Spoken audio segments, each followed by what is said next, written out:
In downtown Detroit, it's Jason Carr Live with special guest host Brandon Rue. Thank you. Nobody did that for real. Hold on, I've got applause. There it is. Wow. They like me. They really, really like me. Good morning, everybody. How you doing? Jason off just today, we hope. But I'm filling in for him for the 9:15-ish. John, Jake, how you guys doing this morning? Doing well. Enjoying the day. Why'd you take your hat off? I was actually adjusting it, and then the camera came. I wasn't ready. Come on, the Red Wings are making big moves. They're players. Are the Tigers going to make some big moves? We'll see.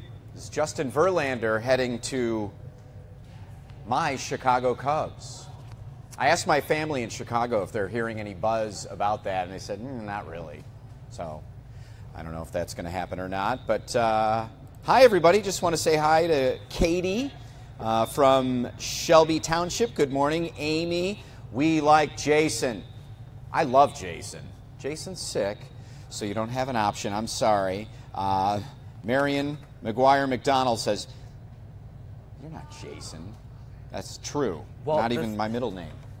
I just thought about this because I kind of forgot, but a lot of our viewers today, I believe, were going out to breakfast together. They had planned this big breakfast and are probably watching the show from that diner. And wouldn't it be awesome if Jason just called in sick and he's actually at the diner with them? Oh. I'd like to believe that that's the case, but it probably isn't. Well, if it is, he didn't let any of us know for sure. No. And I mean, you can get in some trouble for doing something like that. He's got other important shows to anchor, including our morning show and Live in the D coming up. But if that was what happened, great. Good morning, Deborah from Texas, and Carl says hi. Thomas is in Southwest Detroit, says good morning. Frederick, good morning to you, sir. Carolyn Doss, good morning. And Deborah Ellis. Aaron, you're mean. I don't know. Aaron must have said something mean about somebody. So, yes, Jason does. You're right. Kim, or who has it? Heather Brown said, Jason has the brown bottle flu today. We used to call it the Gloria Rue flu, my mom. She's a New Year's baby, New Year's first. So every day, New Year's, she would be on the couch, cover over her head, pale, hungover, and she just would say, my stomach must be the Gloria Rue flu. I don't know what, I'm sure Jason has all kinds of stuff going on. He's been working a ton lately, and so we'll gladly give him a break. All right, so let's get started, guys. What do you say? Let's take a look at this beetle. All right, so we're not talking about, who am I trying to think of? John Lennon. Well, I was trying to think of just quickly the surviving Beatles, and I couldn't come up with we just got Paul and Ringo left, right? Oh, that's right. Yeah. Paul and Ringo. That's right.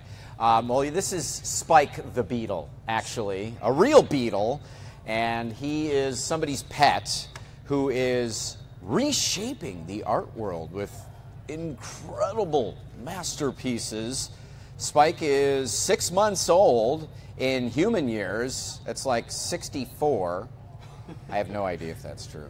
But he pays particular attention to line, color, shape, form, value, space, and texture, the foundations of art. Well, he says his owner says that he has his own Twitter account called Spike the Beetle. So check out Spike the Beetle on your Twitter account because, yeah, that is Jackson Pollock-esque beetle work. This could be a self-portrait, I'm thinking. That's very possible. Just got to connect the dots. I just hope that this beetle owner is able to sell these for a lot of money. Just somehow it takes off and it's like the next big thing. Just get your 15 minutes of beetle fame, ride the wave, and yeah, make some money off of it.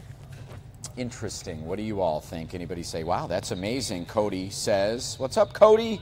Vince Turner, Brandon, thanks for the great forecast of late. Keep them coming. Talk about rock and roll, Walter says. The Beatle reference, I get. Mm-hmm. Is that it? Okay. I'm not as think as some people dumb I am. Oh, wait. Is his name Ringo? Chris Kennedy says. Good one. All right, there's some more of the Spike's art. What do you think? I don't know. Just the fact that he can do it is pretty cool, I think. I might buy one for like $4 or $5. Put it up right next to my kids' first grade art in the office. Well, I was looking at it, and apparently he likes green the most. This is his favorite marker. Like when he goes to pick up all these markers, I guess the green one is the one he picks up the most often. I wonder what that is. You know, if it's just some sort of attraction. He keeps going back to the Spike. No, we're done with green. Spike, put the green. Spike, timeout. Art timeout. Spike. How do you discipline Spike? Too much green. But you wonder what that, you know, they're hanging out on leaves and stuff in nature. They like green. Keep your jokes down. All right. Cheap Thrill. This is cool. Yeah, this is. How about an inventive dad able to give his daughter an amazing theme park experience without leaving his house? You know how expensive Disney World can be, and this guy's daughter really wanted to go to Disney World, but he came up with an alternative. Let's take a look.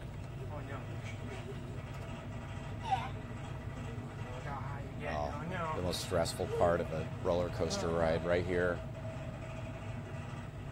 Wow, that's pretty cool, though.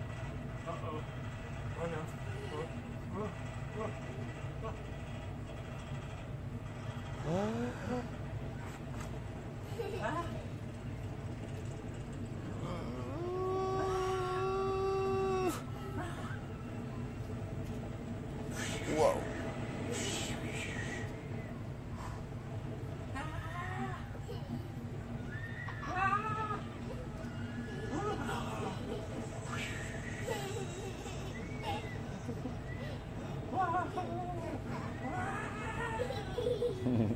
Well, you know, if they actually went to the theme park, I don't think she's tall enough to get on that ride. So, you know, at home, you just have better options. Of Yeah, what rides you you want do. to go on. I mean, she's not probably even close to getting on a ride like that. It's amazing. That's some awesome parenting is what that is. Zandra Holt says, too cute. Walter Holloway says, aw, absolutely. I mean, that makes me feel guilty for being a terrible parent. Well, and it's true. Disney World is so incredibly expensive. Theme parks in general, I mean, just most of them are Cedar Point, we're able to get our hands on the coupons up here in Michigan, whatever the deal we've got going on through AAA, but Disney World's on a whole different level. And oftentimes they'll offer a media day at the beginning or the end of the year where they encourage media folk to come and enjoy the rides, and you can take advantage of that. But yeah, we went to Disney. When's the last time you guys went as kids? Disney World? I mean, I was 11, 10 years old. It was a long time ago. So like 3 years ago? I went a couple of years ago, and it is, I mean, you get the park hopper pass or whatever, even just a general entrance fee is probably over $100. Yeah. Now, here's a little secret. Cedar Point, the best days to go is Memorial Day and Labor Day. You'd think that it'd be packed, but everyone thinks it's going to be packed, and no one goes on those days. Wow. Yeah. Well, I know down in Ohio, if I'm right on this, they start school earlier. Oh, really? In August. So maybe that's a big chunk of their crowd. I mean, it's in Ohio, not to say that's all that goes there, but probably a large amount of the people that go there do. And they start, I think, in the end of August, as do a lot of the Midwest schools. Yeah. I lived down there in Columbus for a couple of years. Worst couple of years of my life. Anyway, how you doing? And now, this. Whoa. Look at those eyes. Whoa. Gotcha. Just gets a little freaked out. Wasn't expecting. Bam! Straight up. A right hook to the nose right there. It's amazing, that big old dog and one little whack from the kitten. It's I'm a little nervous about the kitten in the window there. Is there... That's a good straight right to the nose, though. That's pretty funny. Do you guys have pets? No. Yes. Oh, he does. 3 dogs and a cat. 3 dogs. How do they get along? They don't like the cat. Dogs don't like the cat, but we usually keep the cat in the basement. All the dogs are good together. So. We got our dog and cat at the same time, a couple of weeks apart, and it really did pay off. They get along really well. The cat is the male, and the dog is the female, which is everybody who comes into the house can never keep it straight because you always think, oh, the dog is the boy and the cat's the girl, but our cat is a pretty tough cat. I took him to the vet yesterday. He has huge paws, and they said, wow, Miggy, his name's Miggy. I said, Miggy's got big feet. And I said, he does? Like, I didn't know. Yeah. He's a size 10. I mean. But it makes sense because when he walks down the stairs, not so much anymore because my kids are older, but when we first got him 3 years ago, even then as a kitten, you'd hear him come down the stairs. I thought it was one of the kids coming down. He's got big old meat paws on him. But they do get along pretty good. One little whack to the nose, that's all it takes to get a little respect from the dog. All right, fireworks for pets can be pretty scary, right? I don't know if any of you guys have dogs or cats that get afraid of the fireworks. Some people put those thunder coats over them, right? That sort of smothers the dog. Really? Keeps them, gives them that sort of embraced type feeling that they need during stressful times. Lightning storms, which why they get the name thunder coats. So, do I have that name right? I think so. I've never heard of that before. I mean, everyone gets terrified when there's a thunderstorm. It's not just dogs. Of course. Right, and it works, I think, equally for fireworks. You can turn on some music, you can put the thunder coat on them, maybe put them in the basement, but not all animals are pets, right? So the 4th of July weekend, not a time to celebrate for everybody. Take a look. Redditor Kent Kirk uploaded this photo on Wednesday of an adorable raccoon seeking shelter from all the firework festivities. While Kent Kirk says a raccoon looks scared, others said it looks like, well, he's waiting to sell lemonade. Oh, yeah. You know, it's lemonade. hot. I mean, and 4th of July, you got a lot of pedestrians walking by. You know, that's probably, he's just a businessman. He's a businessman. He's actually, so over on this side it would be the lemonade, and then over here he's got stacks of Spike the Beetle artwork. He's selling Spike's artwork. Teresa says, oh, poor thing. Frederick, he's so scared. Monster is coming, Cody. Man, raccoons are interesting little beasts. Someone's got to domesticate them. You know, we got to domesticate the raccoons, the trash pandas. They get into them, there's no doubt about it. It's one good thing about having a dog and a cat. We do not get a lot of rats and raccoons. Even the bunnies and birds and things stay out of our garden because they're constantly on guard. My cat, Miggy's an outdoor cat. I told you he's a tough guy. Wow, I'm looking at the comments. Teresa says she got attacked by a squirrel on the 4th, and you were bitten 9 times? Whoa. Yeah. From a squirrel? Wow. Wow, a squirrel. Yeah, we have a squirrel attack. So our great social media producer, Ken, has written quite a few squirrel stories this year, and the most recent one was incredible. So if this might be one he's got to work up on. Ken, you hearing this?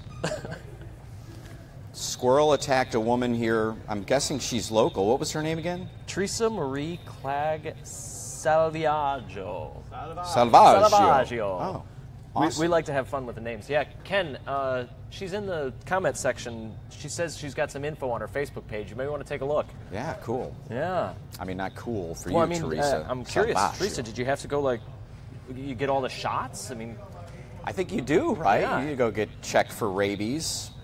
Absolutely. Yeah, Ken, she's in Redford. We've got a squirrel attack. And there are other diseases out there. I mean, I'm not trying to freak Teresa out watching this morning, but I just took, as I said, the pets to the vet yesterday, and they test them for all different, I forget the names of stuff, but they can get different kinds of diseases outside from squirrels and rats and things and pass those viruses on to humans. Yeah. So. Well, I think that's like an important part of when you get bit, it's best to get a hold of that squirrel to bring it in so that they can test the squirrel for these things so that maybe you don't have to go through all these shots. And we don't know for sure, John, but maybe she got bit once and she thought, that's what I got to do. I got to go get this squirrel, and then boom, boom. Oh, you know what? She says they don't test squirrels for rabies. Huh. Should they? I don't know. I don't know if they can. Nor do I. Huh.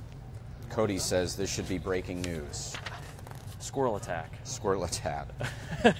We are not downplaying it, Teresa. We feel bad. Hopefully you're doing all right. Keep an eye on that.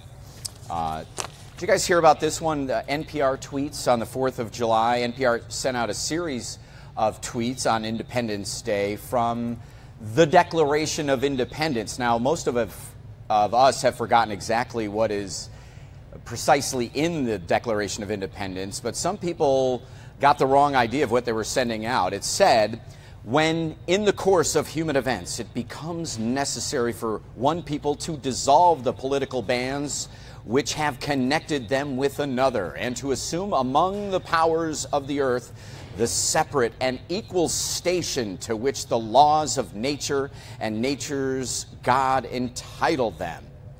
And then people freaked out, thinking that NPR was trying to inspire a revolution against the American government.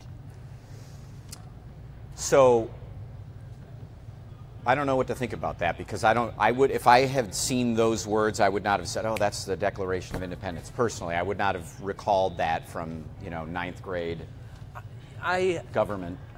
Actually, when I was in 4th grade, I remember writing out the entire Declaration of Independence. I think it was like a punishment, and I went through and I had to copy it word for word. And it was right around the time I was learning cursive, so I was trying to do the fancy cursive and everything. So it still probably wouldn't recognize every single one of these phrases, but I might at least Google search it before getting on Twitter and making a fool of myself and calling out NPR for throwing out some propaganda to overthrow the government. I mean... Yeah, calling for revolution, says D.G. Davies. Interesting way to condone violence. 241 years ago today, church bells rang out over Philadelphia as the Declaration of Independence was adopted. Let the Hollywood elites pay for your biased propaganda. Defund NPR. So that one backfired a little bit on them, even if they wanted to seem smarty pants. Well, no, technically, we were just putting out the well, you know what? You freak some people out, and you don't know how far-reaching some of these tweets will go. I hope this serves as a lesson to any and all of us to stop and think. I have learned mine. Well, how about that? D.G. Davis kind of came back on it. The same person came back around and realized, oh, I made a mistake. I guess we're literally, the 4th of July is about celebrating the Declaration of Independence, and it's kind of a sad story. It is now about celebrating and Googling the Declaration of Independence. There it is. All right. We'll let you Google it on your own time. Talk about a dog rescue now, and a Seattle man is being called a hero after he used his climbing skills to save a dog that was trapped on a ledge last week. That dog, named Courage, was with his owner on a Seattle lookout when Courage suddenly fell 30 feet onto a ledge. They called 911, who transferred them to animal control, who said they weren't prepared for a rescue. And that's when Courage's owner called a local indoor rock climbing business, climber Tyson Shaney, who happens to be a Chihuahua owner, stepped in using his ropes and climbing skills. He lowered himself down to Courage and rescued the stranded dog, another Chihuahua. He comforted Courage and then tucked him into his backpack and took him back to his owner. Courage suffered a broken leg in the fall, but is otherwise, as you can see here, just gimped a little bit, doing all right. That's quick thinking, though. And I know out west, Portland, Seattle, people are a little more earthy and they do more hiking and rock climbing. But to think of that quickly, hey, what if I call a rock climbing business, see if they can help me out? And you got to imagine that there's some very experienced rock climbers out there that would jump at the opportunity. They're like, oh, I can put this in action, and I'm going to go save a dog. Right. That's awesome. Yeah, way to do it. This justifies the hours that I spend on the weekend. My wife gets mad at me climbing on this wall with rubber-colored things on it. I'm joking because I'm terrible at it. Always have been. But good story out of the Seattle area. And let's see if we have any. Teresa again says, poor little guy. Teresa, not so much sympathy for the little animals because they'll come back and bite you. Cody Coleman, again, that's what I call good people when they save other animals. Way to go, Rock Climber Man, says Kim. Did they call the Cartoon Network too? Walter, come on, you're on fire. Okay, so, once again, now this. Is that a dog? Is that a bear? Is that a stuffed animal? It looks like a bear. I'm pretty sure that's a polar bear, right? Oh, yeah, okay. Aww. Just, it's about getting off your back. It looks so weird lying on its back like that. Right, like a turtle. Ugh, I can't do this. Wait a minute, nobody showed me how to... Now, actually, I had 2 videos here. I have this one, and then I also have this one. Take a look at this. Ooh, oh. Yeah. What a nightmare, though, to see that. It's like getting stuck at the, the freight train line where you're looking. You're like, I don't see the caboose for miles. Yeah, you can see there's a ton more coming. Yeah, it just goes all the way back. Stuck there. Yeah, you'd think that one of these geese would act as a crossing guard, though. With the belt. Right. Hey, it's just me and the guy behind me. Could you let us go? Yeah, we'll let you go. Hang on. Look at him. These things are not stopping for, you know this, if you've ever been in a park or on a golf course or on the road like this, they're not giving you the right of way. Well, and it doesn't look like there's any really young geese there. Why aren't they flying?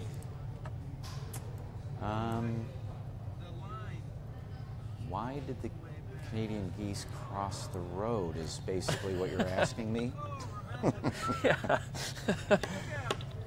Good question. Oh, that would just freak me out seeing that. They keep coming out of the woods, too. There's no end. That is a solid gaggle of geese. That's a solid gaggle. Yeah, really, where are they coming from? Where have all these geese been gathering? And what are they doing over there in the woods? They're conspiring to take over the world, see? You wonder, right? My kid's orthodontist is a photographer, and he goes to parks and he takes great pictures, and he was shooting the Canadian geese and the swans in this one pond. And you know how aggressive these things are. Swans are even worse. Mm-hmm. The swan adult had like 2 of its own swanettes. What do you call the little baby swans? And it went over to a Canadian geese family and just stole one of their babies. Just sucked it right into his little gaggle, and will probably try to raise this thing as a swan somehow. Anybody else ever see anything like that? Yeah, Joel says it's in a loop. It certainly is. It doesn't keep going on and on. We're just showing it to you. But it does, again, it's an impressive line. Roy, as they circle back around the pond, loop over and over. Yeah, they very well could be just getting some exercise. So we've got a little bit of info.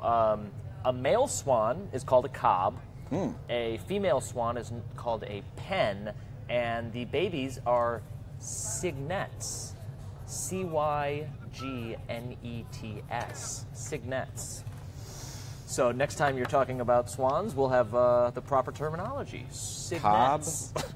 Cob, pen, and cygnets. Yeah. So that's a strange one. That's just one of those cases. There's got to be some sort of a Latin root to those because they make no sense. Why would you? Swan, pen, cygnets. Swanettes, right? Who's with me on that one? All right. Animals living in captivity at a zoo in Rome were offered ice-cold treats on Wednesday.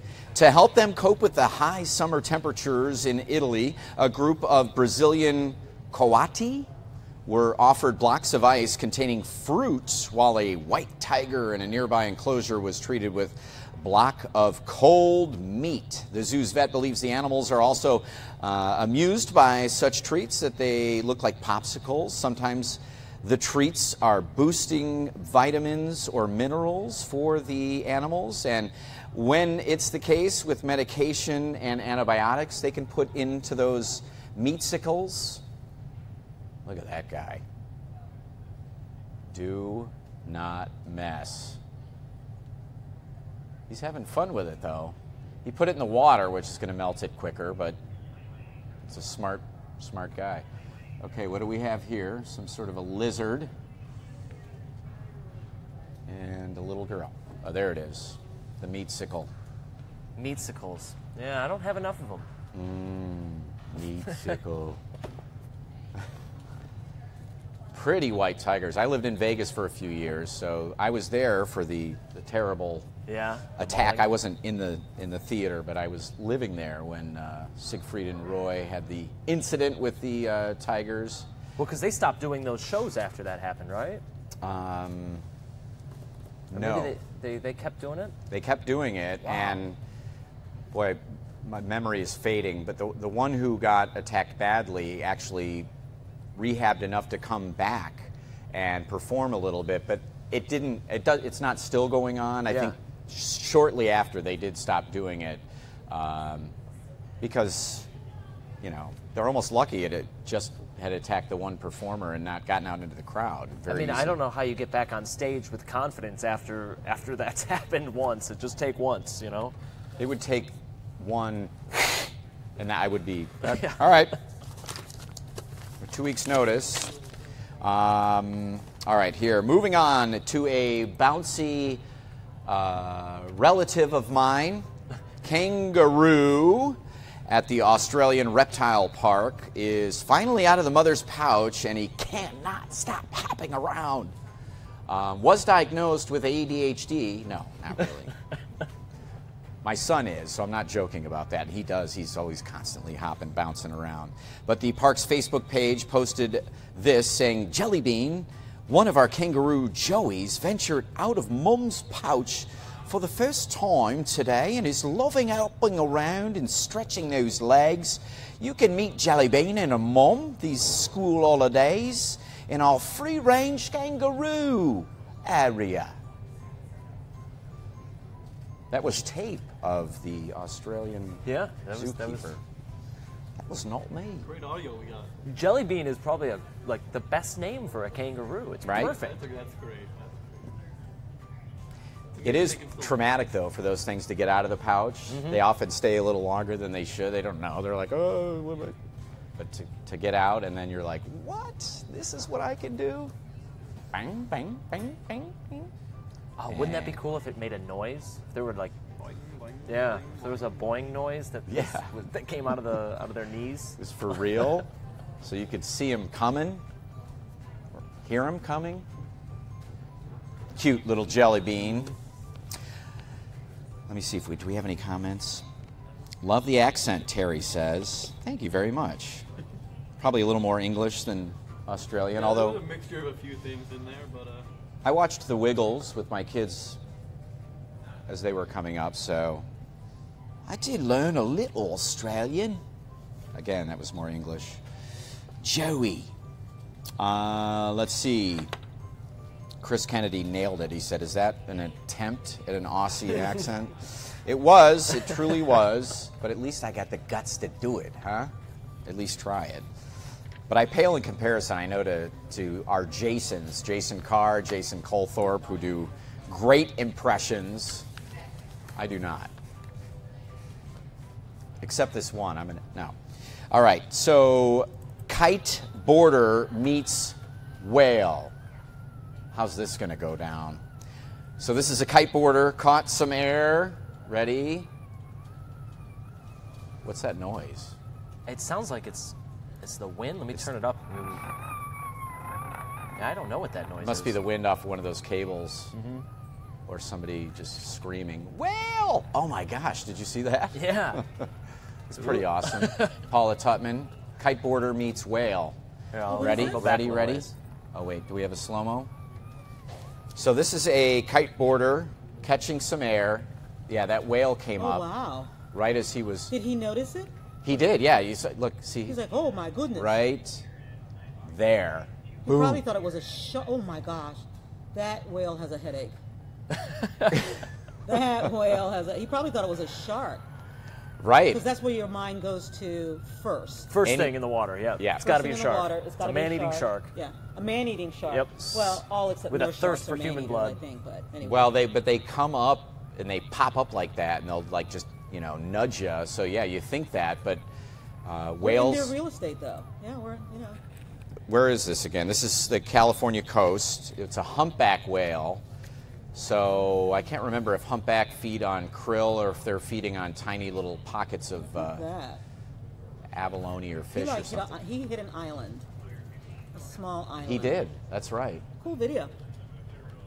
Hi, Paula Tutman. Bye, Paula Tutman. All right, guys. What else do we have going on? I could stay here all day. What's he doing there?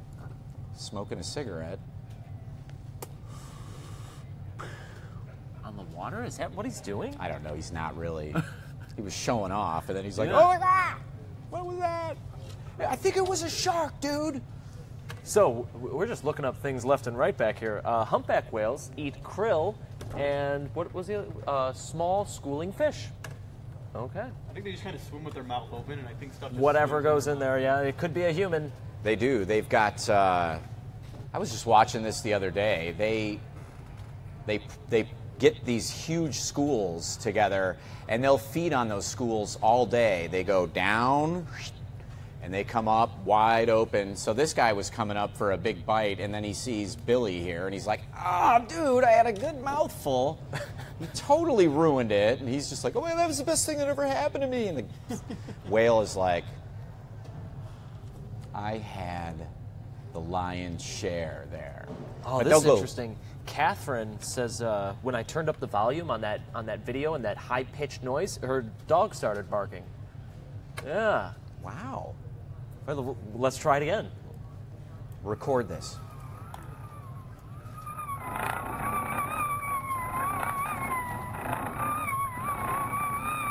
All right. Did it happen? Catherine? Catherine, are you there? Did we torture your dog again? No, I'm kidding.